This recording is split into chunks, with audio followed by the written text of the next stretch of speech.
اعوذ باللہ من الشیطان الرجیم بسم اللہ الرحمن الرحیم المنافقون والمنافقات بعضهم من بعض يأمرون بالمنكر وينهون عن المعروف ويقبضون أيديهم نسوا الله فنسيهم إن المنافقين هم الفاسقون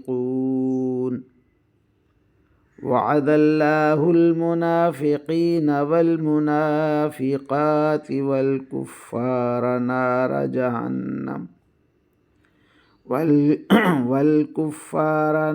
جهنم خالدين فيها هي حسبهم ولعنهم الله ولهم عذاب مقيم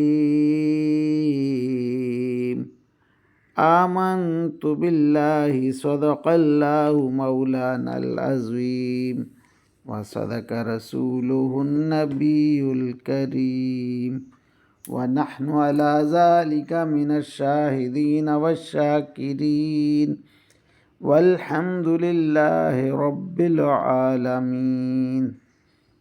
ابھی آپ کے سامنے سورہ توبہ کی آیت نمبر 67 اور 68 کی تلاوت کی گئی۔ انشاءاللہ کچھ ہی دیر بعد عزت مآب راؤ شاہ نواز صاحب انہی آیات کا ترجمہ، تشریح اور تفسیر بیان فرمائیں گے۔ اللہ تعالیٰ سے دعا ہے کہ ہمارا پڑھنا، آپ لوگوں کا سننا اللہ تعالیٰ قبول و منظور فرمائے اور اس پر عمل کی توفیق عطا فرمائے، آمین یا رب العالمین۔ اعوذ باللہ من الشیطان الرجیم، بسم اللہ الرحمن الرحیم۔ ملتان سے شانواز تمام دوستوں کو السلام علیکم ورحمۃ اللہ وبرکاتہ۔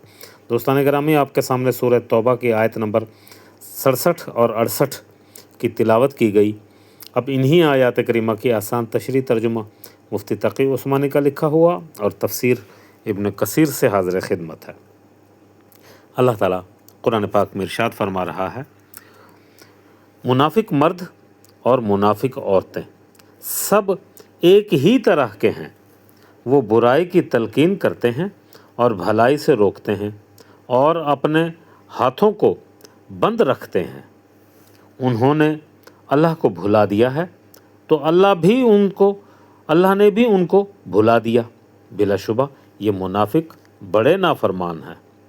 اللہ تعالیٰ نے منافق مردوں اور منافق عورتوں تمام کافروں سے دوزخ کی آگ کا عہد کر رکھا ہے جس میں وہ ہمیشہ رہیں گے، وہی ان کو راس آئے گی۔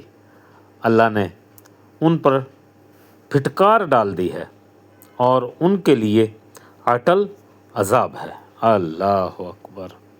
اب ان آیات کریمہ کی آسان تشریح، یعنی ان منافقوں میں سے جو لوگ نفاق سے توبہ کر لیں گے تو انہیں معاف کر دیا جائے گا، اور جو توبہ نہیں کریں گے انہیں ضرور ضرور سزا ملے گی۔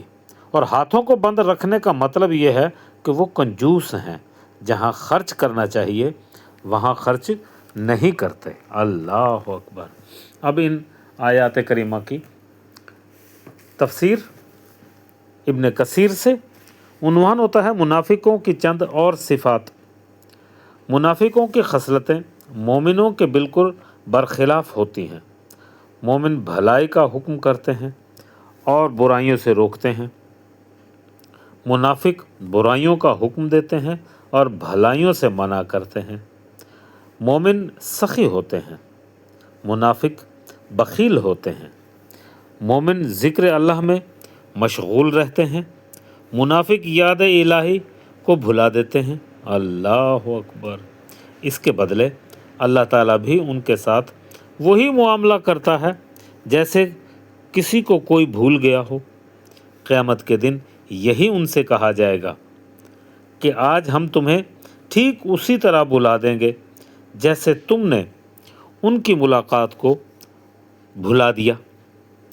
منافق راہ حق سے دور ہو گئے ہیں، گمراہی کے چکردار بھول بھلائیوں میں پھنس گئے ہیں، اور منافقوں اور کافروں کی ان بدعمالیوں کی سزا کے لیے اللہ تعالیٰ جہنم کو مقرر فرما چکا ہے، جہاں وہ ازل تک رہیں گے۔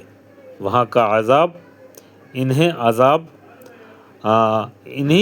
عذاب ایسا دیا جائے گا کہ وہ وہیں دائمی رہیں گے۔ اللہ اکبر! انہیں رب رحیم اپنی رحمت سے دور کر چکا ہے، ان کے لیے اس نے دائمی اور دیر پا عذاب مقرر کر رکھا ہے۔ اللہ اکبر، اللہ اکبر!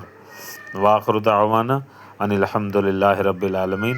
اے میرے پروردگار، قرآن پاک پڑھا گیا، ترجمہ، تشریح اور تفسیر بیان کی گئی اپنی بارگاہ میں منظور و مقبول فرما، اور اس کا ثواب تمام انبیاء کرام علیہ الصلاۃ والسلام، حضرت آدم علیہ السلام سے لے کر نبی آخر الزماں محمد صلی اللہ علیہ وآلہ وسلم تک تمام کی روحوں کو اس کا ثواب پہنچا۔ میرے مولا، تمام شہداء، تمام تابعین، تمام صحابہ کرام، مسلمین و مسلمات، مومنین و مومنات کی ارواح کو اس کا ثواب پہنچا۔ میرے مولا کریم، جتنے لوگ بھی بیمار ہیں ان تمام کو شفائے کلی، شفائے کاملہ و عاجلہ عطا فرما۔ یا اللہ، میری دعاؤں کو قبولیت کی منزل تک پہنچا دے۔ وآخر دعوانا ان الحمد للہ رب العالمین۔ آمین یا رب العالمین۔